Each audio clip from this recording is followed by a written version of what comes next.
Mexico and Colombia refuse airplanes to land loaded with deportees. 8 water storage tanks stolen in Clarendon. INDECOM investigating 20 police shootings. This is Undiluted News. Mikey Bones reporting.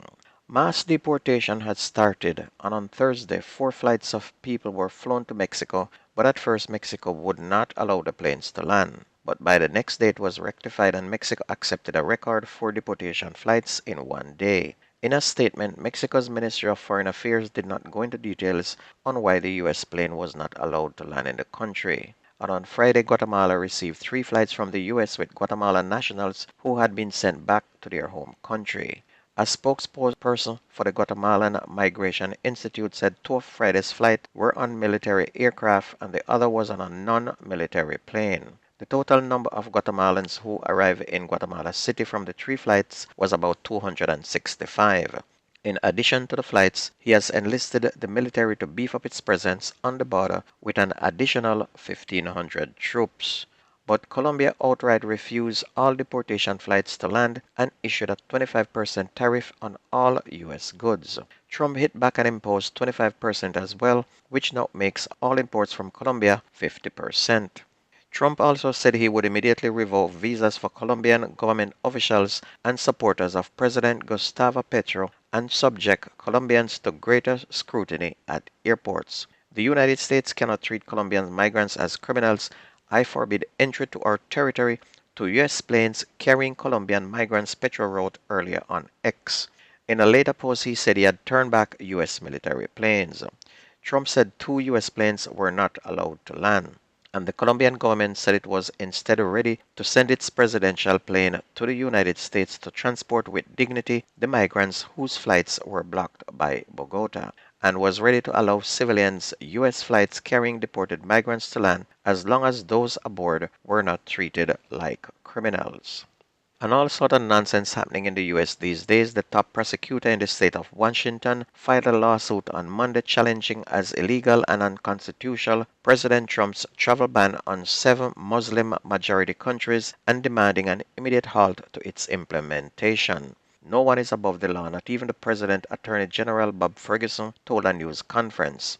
And in the courtroom, it is not the loudest voice that prevails, it's the Constitution. Ferguson's lawsuit, the first of its kind, targets Trump Homeland Security and high-ranking administration officials, and it calls for key provisions of the president's executive order on immigration to be declared illegal and unconstitutional. The majority of the Muslims actually voted for him, so they get no pity from me.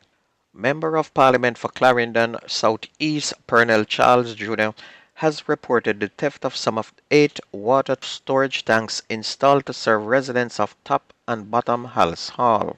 Mr. Charles revealed on Friday that the tanks were installed in 2020 to increase water access and storage capacity for residents, but 1 or 2 of those same residents turn around and steal them. He said 2 of the tanks were returned and expect them in short order.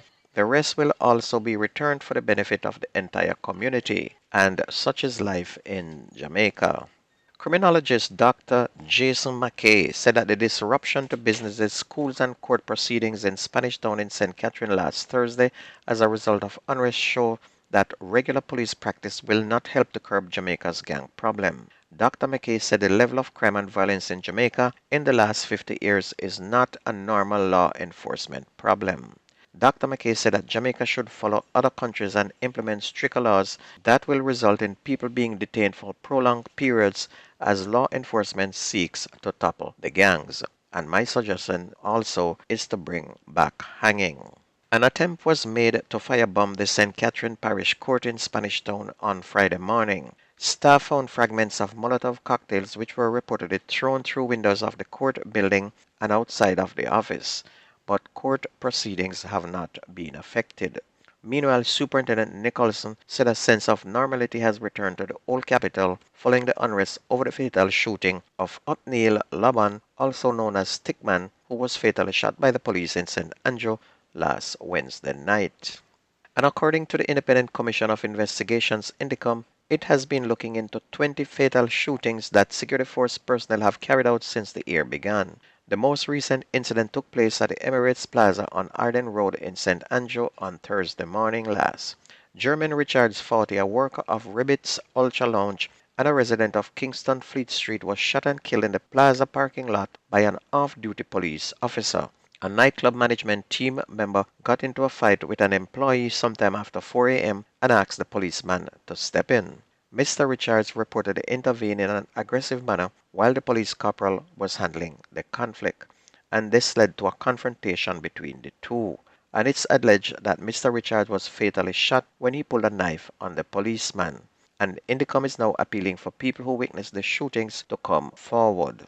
The St. Andrew North Police are trying to establish a motive for Friday morning's deadly attack by gunmen on Lindsay Crescent, in which a 12-year-old boy was fatally shot and his mother seriously wounded. The boy has been identified as Kevin Ferron.